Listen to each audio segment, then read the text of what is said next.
MGVC നിയമനത്തിൽ നിന്ന് സാബു തോമസിന്റെ പേര് ഒഴിവാക്കി പുതിയ പട്ടിക ഗവർണർക്ക് നൽകിയെന്ന് മന്ത്രി ആർ ബിന്ദു. സാബു തോമസിനെ നിയമിക്കാനാണ് സർക്കാരിന് താൽപര്യമെന്ന് ഗവർണറെ അറിയിച്ചിരുന്നു. എന്നാൽ ഗവർണർ 3 സീനിയർ പ്രൊഫസർമാരുടെ പേര് ചോദിച്ചു. ഇതിൽ നിന്ന് ഉടൻ നിയമനമുണ്ടാകുമെന്ന് പ്രതീക്ഷിക്കുന്നതായും മന്ത്രി ആർ ബിന്ദു പറഞ്ഞു. അത് നികത്തുന്നതിന് ആവശ്യമായിട്ടുള്ള നടപടികൾ സ്വീകരിച്ചുകൊണ്ടിരിക്കുകയാണ്.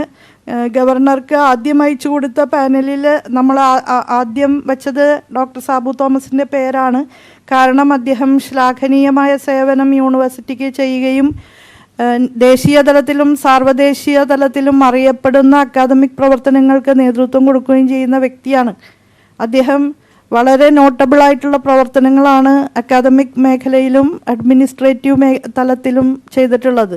അതുകൊണ്ട് അദ്ദേഹത്തിന് ഒരവസരം കൂടി കൊടുക്കാം എന്നുള്ള താല്പര്യം നമ്മുടെ ഗവൺമെൻറ്റിന് ഉണ്ടായിരുന്നു. അപ്പോൾ ബഹുമാനപ്പെട്ട ഗവർണർ അതിന് പകരമായിട്ട് 3 സീനിയർ പ്രൊഫസേഴ്സിൻ്റെ പേര് കൊടുക്കണമെന്ന് നിർദ്ദേശിച്ചിരുന്നു. അതനുസരിച്ച് വീണ്ടും നമ്മൾ സീനിയർ പ്രൊഫസേഴ്സിൻ്റെ ലിസ്റ്റ് കൊടുത്തിരിക്കുകയാണ്.